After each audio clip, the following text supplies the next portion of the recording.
berdoa dulu. Kepada Rina Yanti, tolong pimpin teman-temannya berdoa. Sebelum memulai pelajaran hari ini, mari kita berdoa. Berdoa yang mulai. Berdoa selesai. Nah, siapa yang nggak hadir hari ini? Putri Muji, Bu. Kenapa Putri Muji ada suratnya? Nggak ada. Oh, berarti tidak ada. Jadi materi yang akan kita bahas hari ini adalah materi tentang koloid.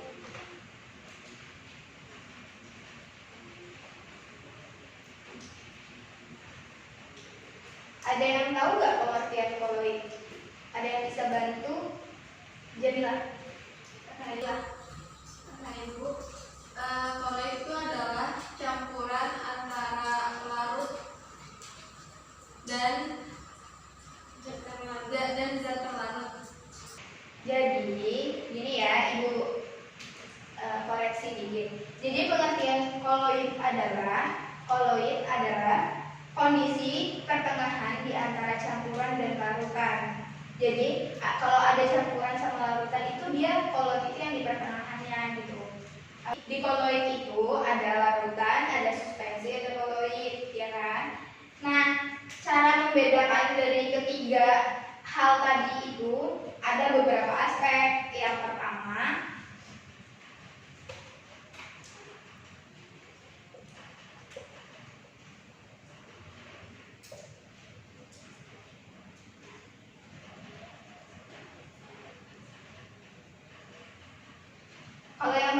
berdasarkan ukuran. Kalau larutan itu kurang dari 10/7 cm. Kalau koloid itu 10/7 kurang dari sampai dengan 10/5 cm. Kalau suspensi itu kurang dari 10/5. Kalau berdasarkan jumlah fasanya, larutan itu memiliki fase 1, koloid itu 2, dan suspensi itu 2. Kalau berdasarkan distribusi partikelnya, larutan ini homogen.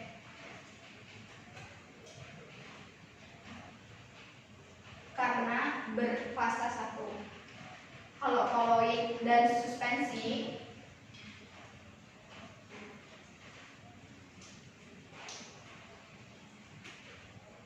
sama-sama heterogen. Ini perbedaannya ya. Kalau contoh dari larutan, koloid, dan suspensi itu, contoh dari larutan itu air gula atau larutan gula. Kalau koloid itu tepung kanji yang dimasukkan ke dalam air. Jadi ada air, terus kita masukin tepung kanji, itu koloid. Kalau suspensi itu kita mencampurkan pasir ke dalam air, itu suspensi. Jadi udah paham ya? Nah, selanjutnya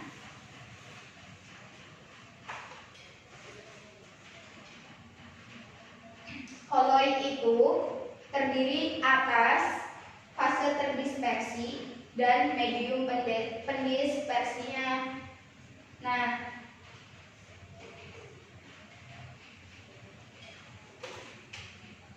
fase terdispersi dan medium pendispersi. Nah, dua ini bisa dalam bentuk cair, gas, dan padat.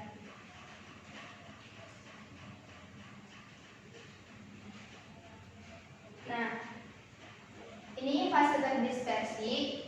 Koloid ini ada fase terdispersi, medium pendispersinya. Dari kedua ini itu bisa dalam bentuk cair, gas, dan padat. Ya. Nah, kalau berdasarkan fase terdispersi maupun kalau berdasarkan fase terdispersinya, koloid menjadi 3. Ada aerosol, emulsi, dan sol. Aerosol ini gas, emulsi ini cair, dan sol ini padat. Ini kalau berdasarkan fase terdispersinya. Nah, kalau berdasarkan ini, aerosol, emulsi, dan sol itu masing-masing memiliki 3 fase. Koloid itu kan berada fase terdispersi. Fase terdispersi itu dibagi 3, ada aerosol, emulsi, dan sol. Aerosol itu gas, emulsi itu cair, kalau sol itu padat. Nah, ini aerosol itu dibagi menjadi 2 fase. Yang pertama ada gas dengan cair, gas dengan padat. Kalau emulsi ada 3, cair-cair, cair padat, cair gas. Begitupun sol. Sol itu ada 3, ada padat-padat, padat cair, dan padat gas. Jadi ibu ada LKPD yang bakal kalian isi jawabannya dengan kalian. Habis itu sebelum itu ibu akan menampilkan sebuah video tentang koloid, larutan, dan suspensi. Tunggu. Fly across the sky tonight. Assalamualaikum warahmatullahi wabarakatuh. Salam sejahtera bagi kita semua. Kami perwakilan dari kelompok 3 kelas 11 IPA 1. Kami akan menjelaskan tentang larutan, Suspensi dan koloid. Di sini kami akan memulai prakteknya. Alat dan bahan yang kami gunakan adalah garam, minyak makan, mayones, 3 buah gelas plastik yang berisi bacaan larutan, suspensi, dan koloid, air, dan juga sendok. Di sini kami akan mempraktekkan tentang larutan, suspensi, dan juga koloid. Di sini garam dengan air itu merupakan larutan dan akan kita buktikan dengan praktek ini. Lalu minyak dengan dicampurkan dengan air itu adalah suspensi, dan juga mayones dengan air itu merupakan koloid. Mari kita buktikan.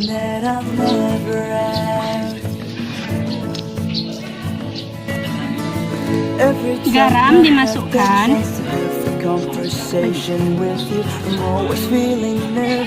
lalu ditambahkan air, diaduk. Ini adalah percobaan untuk larutan. Dan yang kedua adalah percobaan tentang suspensi. Masukkan minyak,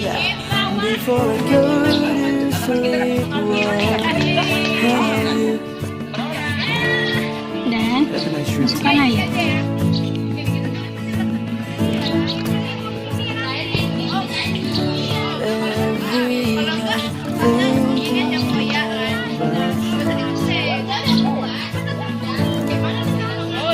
Dan yang ketiga adalah koloid.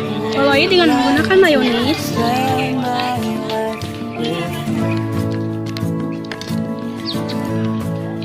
dan juga air.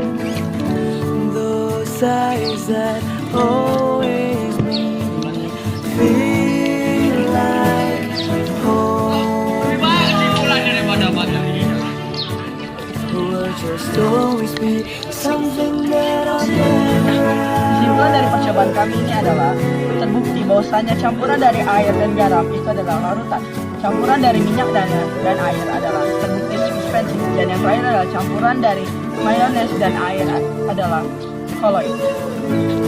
Pengertian masing-masing dari larutan, suspensi, dan koloid adalah: larutan adalah campuran homogen antara zat terlarut dan pelarut. Suspensi adalah campuran heterogen yang terdiri dari partikel-partikel kecil, padat atau cair yang terdispersi dalam zat cair atau gas. Koloid adalah suatu campuran zat heterogen antara dua zat atau lebih, di mana partikel-partikel zat yang berukuran koloid tersebar secara merata di dalam zat lain. Perbedaan larutan, suspensi, dan koloid. Menurut bentuk campurannya, larutan homogen, koloid tetap homogen, suspensi heterogen. Menurut kestabilan, larutan stabil, koloid stabil, suspensi tidak stabil. Menurut pengamatan mikroskop, larutan homogen, koloid heterogen, dan suspensi heterogen. Menurut jumlah fasa, larutan 1 fasa, koloid 2 fasa, suspensi 2 fasa. Dan menurut sistem dispersi, larutan molekuler, koloid padatan halus, suspensi padatan kasar. Menurut penyaringan, larutan tidak dapat disaring. Koloid tidak dapat disaring dengan kertas saringan biasa, kecuali dengan kertas saring ultra. Suspensi dapat disaring. Menurut ukuran partikel, larutan lebih kecil 10 pangkat min 7 cm atau lebih kecil dari 1 nm. Koloid 10 pangkat 3 cm sampai dengan 10 pangkat min 5 cm atau 1 nanometer sampai dengan 100 nanometer. Suspensi lebih besar dari 10 min 4 cm atau lebih besar 100 nanometer. Terima kasih, semoga video kami dapat bermanfaat bagi kita semua. Lebih dan kurang saya mohon maaf dan saya akhiri dengan Assalamualaikum warahmatullahi wabarakatuh. Ini apa bedanya?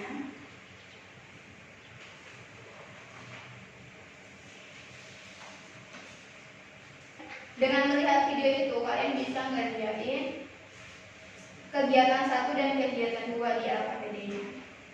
Ibu kasih waktu 15 menit buat kalian ngerjain LKPD-nya ya. Kalau ada yang nggak bisa, silahkan tanya aja ke ibu. Selamat mengerjakan ya.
ada yang susah?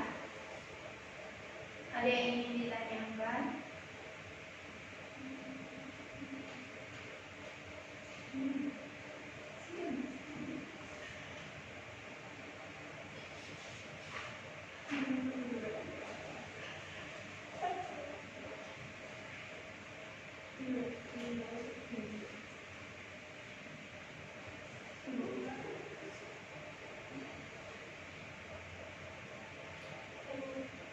Kenapa Chandra mau bertanya? Kan ketika kegiatan 2 ini kurang lebih aja dengan yang kegiatan 1 tuh dia kayak gini. Itu kamu harus kerjain kegiatan 2 dengan penjelasan kamu sendiri yang lebih rinci lagi daripada yang kegiatan nomor 1.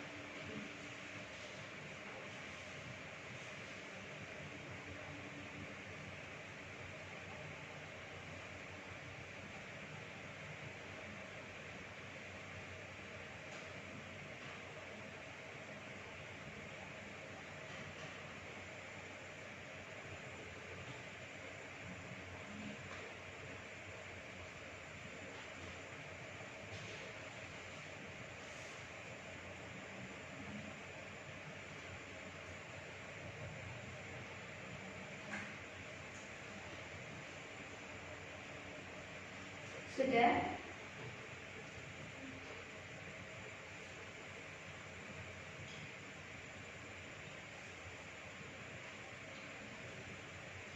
Kalau sudah, biar kita bahas bersama-sama.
Sudah? Sudah. Ayo mari kita bahas. Kegiatan yang pertama, itu kan ada 3 wadah dengan larutan, koloid, dan suspensi. Ada juga video yang sudah Ibu tampilkan tadi. Ada yang mau bantuin Ibu buat menyimpulkan?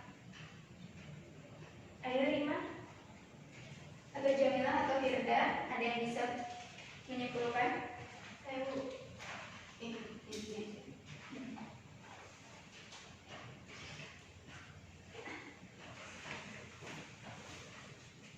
Baik, jadi untuk kesimpulan dari kegiatan 1 ini, tadi kan sudah dijelaskan juga dengan ibunya bahwa larutan itu memiliki ukuran partikel kurang lebih 10⁻⁷ cm, jumlah fasanya 1, dan distribusi partikelnya homogen.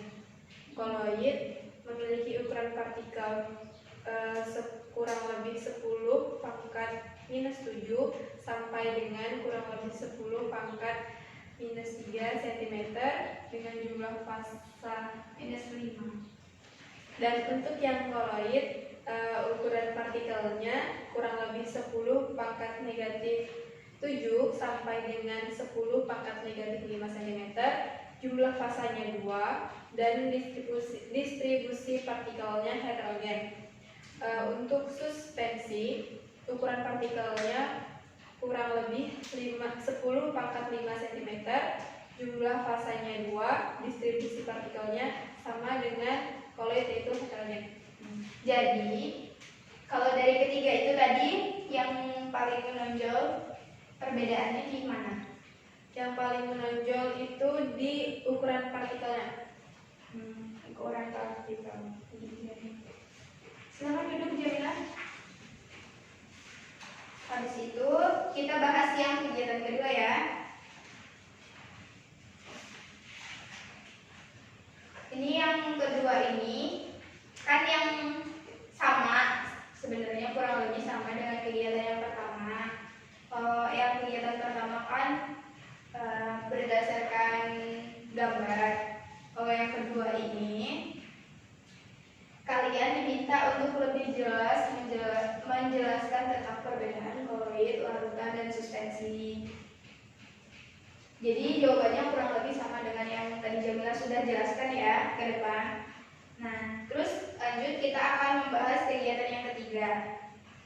Ini ada soal pilihan ganda, ada 5 soal, dan kalian sudah menjawabnya ya tadi ya.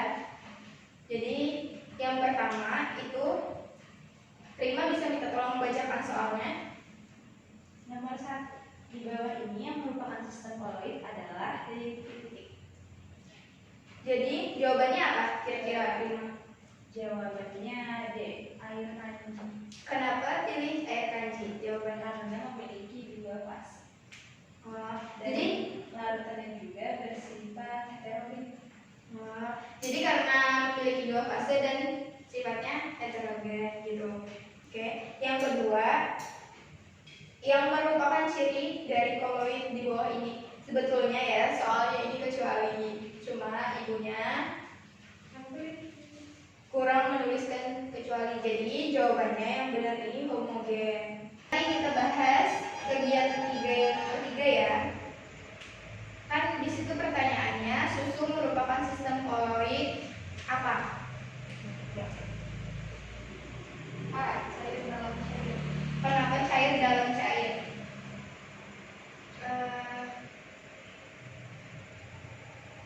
Kenapa Jamila?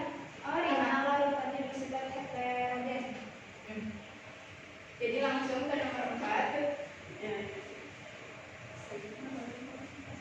Tadi kan Ibu sudah menjelaskan ukuran koloid kan. Nah, nomor 4 itu pertanyaannya, partikel koloid memiliki ukuran yang berapa?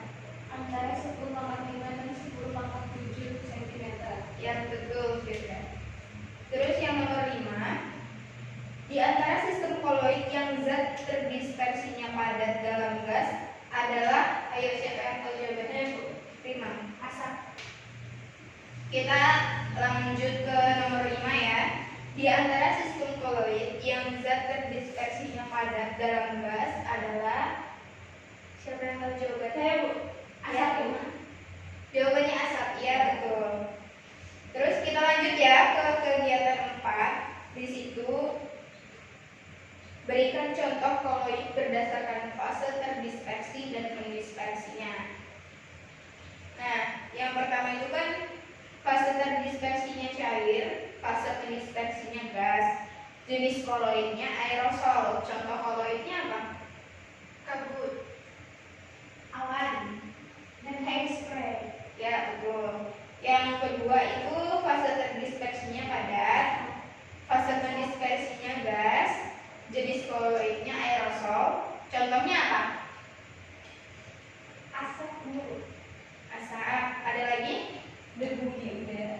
Ya, betul. Kita lanjut ya ke fase terdispersi. Apa ini tadi ya? Fase terdispersi gas, pendispersinya cair. Itu jenis koloidnya buih atau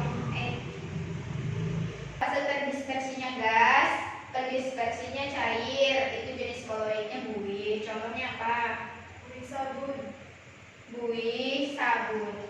Terus ada lagi? Krim kotor. Ini yang lanjutannya ya. Fase terdispersinya gas, fase pendispersinya cair. Jenis koloidnya buih. Itu contohnya ada buih, sabun, dan krim kocok ya. Selanjutnya ada fase terdispersinya cair, pendispersinya cair. Itu jenis koloidnya emulsi. Contohnya apa? Susu. Susu. Ada lagi? Santan. Ya. Dan yang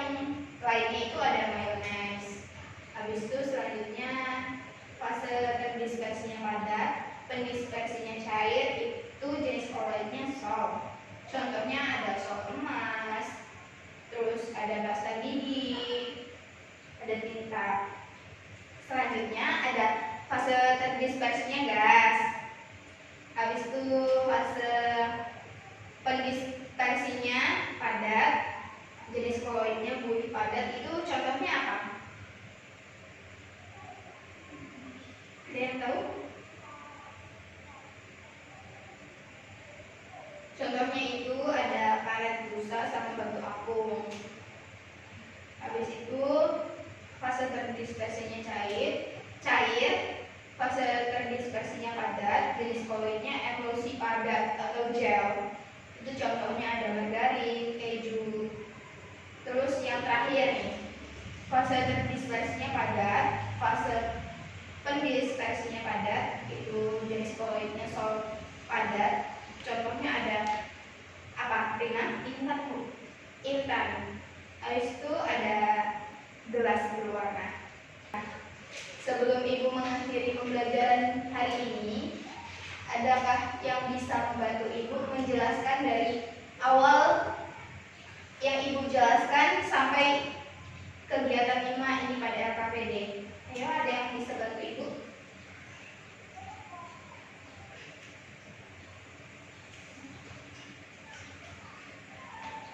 Ayo, Firda aja deh kalau gitu.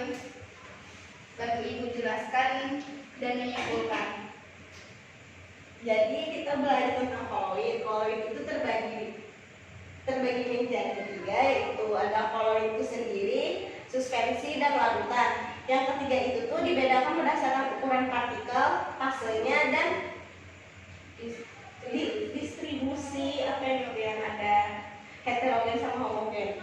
Kalau yang larutan itu ukuran partikelnya itu kurang dari 10 pangkat negatif 7 cm, sedangkan koloid itu 10 pangkat negatif 7 sampai 10 pangkat negatif 5 cm, dan suspensi itu adalah lebih dari 10 pangkat negatif 5 cm.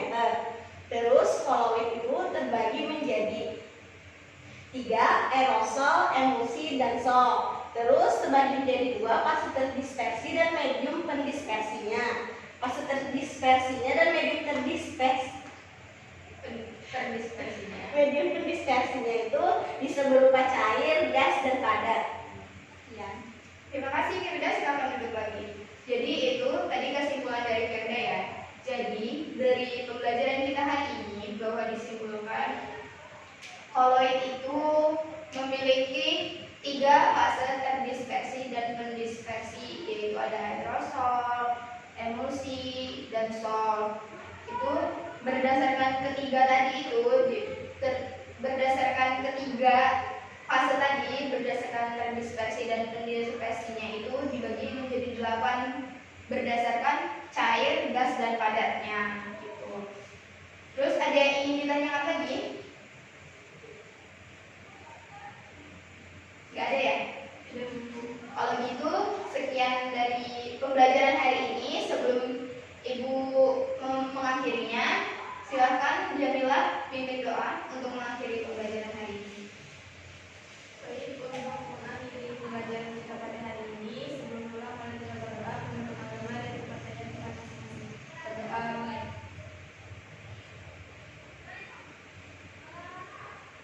Selesai.